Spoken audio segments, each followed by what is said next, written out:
Never for a moment did Marguerite Blakeney hesitate. The last sounds outside the chatterie had died away in the night. She had heard Desgas giving orders to his men, and then starting off towards the fort, to get a reinforcement of a dozen more men. 6 were not thought sufficient to capture the cunning Englishman, whose resourceful brain was even more dangerous than his valor and his strength. Then a few minutes later, she heard the Jew's husky voice again, evidently shouting to his nag, then the rumble of wheels, and noise of a rickety cart bumping over the rough road. Inside the inn, everything was still.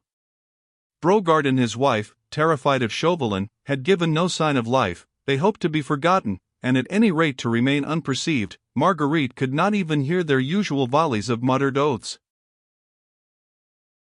She waited a moment or two longer, then she quietly slipped down the broken stairs, wrapped her dark cloak closely round her and slipped out of the inn. The night was fairly dark, sufficiently so at any rate to hide her dark figure from view, whilst her keen ears kept count of the sound of the cart going on ahead. She hoped by keeping well within the shadow of the ditches which lined the road, that she would not be seen by Desgas' men when they approached, or by the patrols, which she concluded were still on duty. Thus she started to do this, the last stage of her weary journey, alone, at night, and on foot.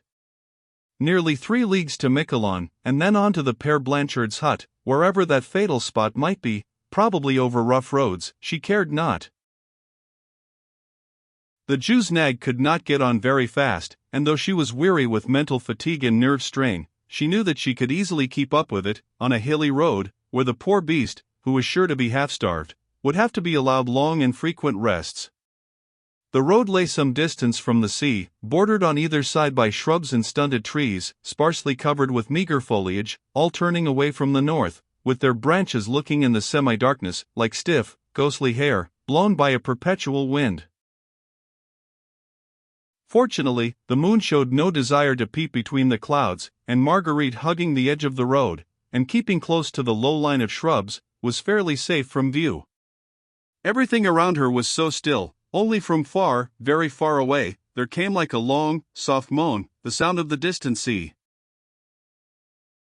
The air was keen and full of brine. After that enforced period of inactivity, inside the evil-smelling, squalid inn, Marguerite would have enjoyed the sweet scent of this autumnal night, and the distant melancholy rumble of the waves. She would have revelled in the calm and stillness of this lonely spot, a calm, broken only at intervals by the strident and mournful cry of some distant gull, and by the creaking of the wheels, some way down the road. She would have loved the cool atmosphere, the peaceful immensity of nature, in this lonely part of the coast, but her heart was too full of cruel foreboding, of a great ache and longing for a being who had become infinitely dear to her.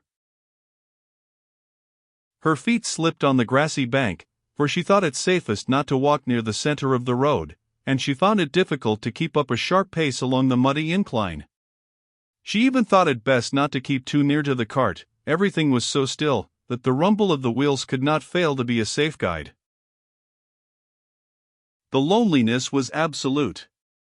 Already the few dim lights of Calais lay far behind, and on this road there was not a sign of human habitation, not even the hut of a fisherman or of a woodcutter anywhere near. Far away on her right was the edge of the cliff, below it the rough beach, against which the incoming tide was dashing itself with its constant, distant murmur. And ahead the rumble of the wheels, bearing an implacable enemy to his triumph. Marguerite wondered at what particular spot, on this lonely coast, Percy could be at this moment. Not very far surely, for he had had less than a quarter of an hour's start of Chauvelin. She wondered if he knew that in this cool, ocean-scented bit of France, there lurked many spies, all eager to sight his tall figure, to track him to where his unsuspecting friends waited for him, and then, to close the net over him and them. Chauvelin, on ahead, jolted and jostled in the Jew's vehicle, was nursing comfortable thoughts. He rubbed his hands together, with content, as he thought of the web which he had woven, and through which that ubiquitous and daring Englishman could not hope to escape. As the time went on, and the old Jew drove him leisurely but surely along the dark road, he felt more and more eager for the grand finale of this exciting chase after the mysterious Scarlet Pimpernel. The capture of the audacious plotter would be the finest leaf in Citoyen Chauvelin's wreath of glory. Caught, red-handed, on the spot, in the very act of aiding and abetting the traitors against the Republic of France, the Englishman could claim no protection from his own country. Chauvelin had, in any case, fully made up his mind that all intervention should come too late. Never for a moment did the slightest remorse enter his heart, as to the terrible position in which he had placed the unfortunate wife, who had unconsciously betrayed her husband. As a matter of fact, Chauvelin had ceased even to think of her. She had been a useful tool, that was all. The Jew's lean nag did little more than walk. She was going along at a slow jog trot, and her driver had to give her long and frequent halts. "Are we a long way yet from Miquelon?" asked Chauvelin from time to time. "Not very far, Your Honor," was the uniform placid reply. "We have not yet come across your friend and mine, lying in a heap in the roadway," was Chauvelin's sarcastic comment. "Patience, noble excellency," rejoined the son of Moses, "they are ahead of us. I can see the imprint of the cart wheels, driven by that traitor, that son of the Amalekite." "You are sure of the road?" "As sure as I am of the presence of those 10 gold pieces in the noble excellency's pockets, which I trust will presently be mine. As soon as I have shaken hands with my friend the tall stranger, they will certainly be yours." "Hark, what was that?" said the Jew suddenly. Through the stillness, which had been absolute, there could now be heard distinctly the sound of horses' hoofs on the muddy road. "They are soldiers," he added in an awed whisper. "Stop a moment, I want to hear," said Chauvelin. Marguerite had also heard the sound of galloping hoofs, coming towards the cart, and towards herself. For some time she had been on the alert, thinking that Desgas and his squad would soon overtake them, but these came from the opposite direction, presumably from Miquelon. The darkness lent her sufficient cover. She had perceived that the cart had stopped, and with utmost caution, treading noiselessly on the soft road, she crept a little nearer. Her heart was beating fast, she was trembling in every limb. Already she had guessed what news these mounted men would bring. Every stranger on these roads or on the beach must be shadowed, especially if he be tall or stoops as if he would disguise his height. When sighted, a mounted messenger must at once ride back and report. Those had been Chauvelin's orders. Had then the tall stranger been sighted, and was this the mounted messenger, come to bring the great news, that the hunted hare had run its head into the noose at last? Marguerite, realizing that the cart had come to a standstill, managed to slip nearer to it in the darkness. She crept close up, hoping to get within earshot, to hear what the messenger had to say. She heard the quick words of challenge. "Liberté, fraternité, égalité," then Chauvelin's quick query. "What news?" 2 men on horseback had halted beside the vehicle. Marguerite could see them silhouetted against the midnight sky. She could hear their voices, and the snorting of their horses, and now, behind her, some little distance off, the regular and measured tread of a body of advancing men, Desgas and his soldiers. There had been a long pause, during which, no doubt, Chauvelin satisfied the men as to his identity, for presently, questions and answers followed each other in quick succession. "You have seen the stranger?" asked Chauvelin, eagerly. "No, citoyen, we have seen no tall stranger, we came by the edge of the cliff." "Then?" "Less than a quarter of a league beyond Miquelon, we came across a rough construction of wood, which looked like the hut of a fisherman, where he might keep his tools and nets. When we first sighted it, it seemed to be empty, and at first we thought that there was nothing suspicious about it, until we saw some smoke issuing through an aperture at the side. I dismounted and crept close to it. It was then empty, but in one corner of the hut, there was a charcoal fire, and a couple of stools were also in the hut. I consulted with my comrades, and we decided that they should take cover with the horses, while out of sight, and that I should remain on the watch, which I did. Well, and did you see anything? About half an hour later, I heard voices, citoyen, and presently, 2 men came along towards the edge of the cliff. They seemed to me to have come from the Lille road. One was young, the other quite old. They were talking in a whisper to one another, and I could not hear what they said. One was young, the other quite old. Marguerite's aching heart almost stopped beating as she listened. Was the young one Armand, her brother, and the old one de Tournay, were they the 2 fugitives who, unconsciously, were used as a decoy, to entrap their fearless and noble rescuer? The 2 men presently went into the hut, continued the soldier, whilst Marguerite's aching nerves seemed to catch the sound of Chauvelin's triumphant chuckle, and I crept nearer to it then. The hut is very roughly built, and I caught snatches of their conversation. Yes, quick, what did you hear? The old man asked the young one if he were sure that was the right place.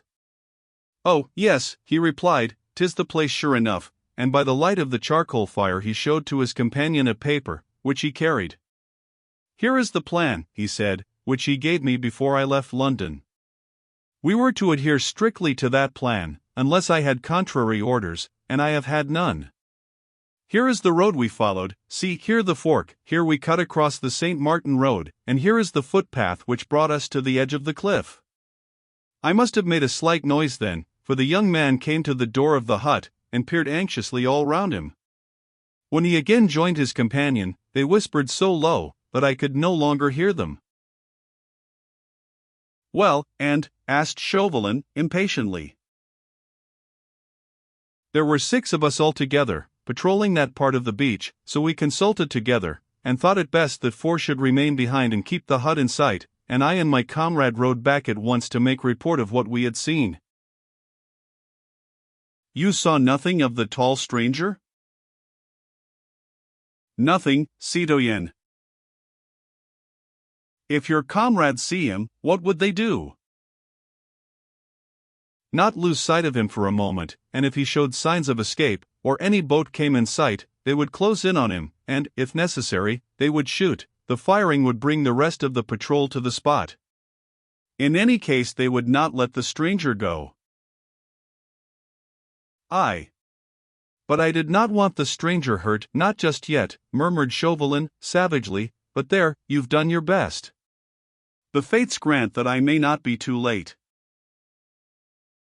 We met 6 men just now, who have been patrolling this road for several hours. Well, they have seen no stranger either. Yet he is on ahead somewhere, in a cart or else. Here. There is not a moment to lose. How far is that hut from here? About a couple of leagues, citoyen.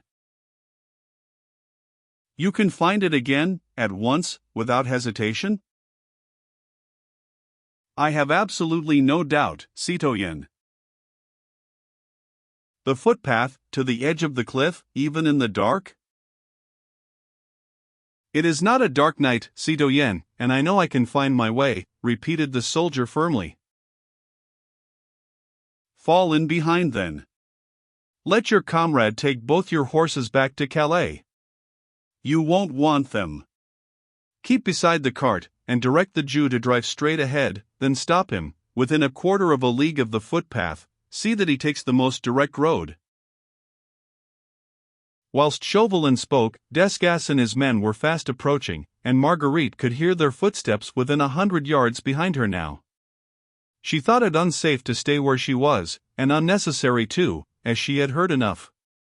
She seemed suddenly to have lost all faculty even for suffering. Her heart, her nerves, her brain seemed to have become numb after all these hours of ceaseless anguish, culminating in this awful despair. For now there was absolutely not the faintest hope. Within 2 short leagues of this spot, the fugitives were waiting for their brave deliverer.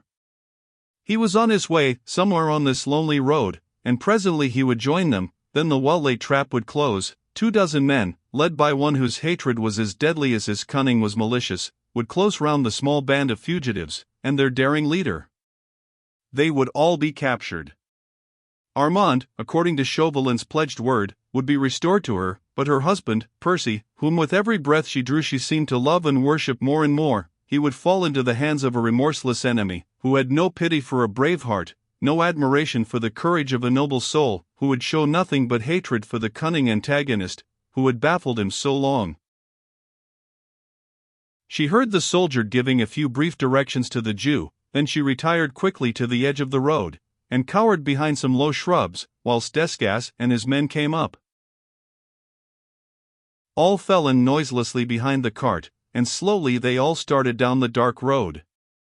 Marguerite waited until she reckoned that they were well outside the range of earshot, then, she too in the darkness, which suddenly seemed to have become more intense, crept noiselessly along.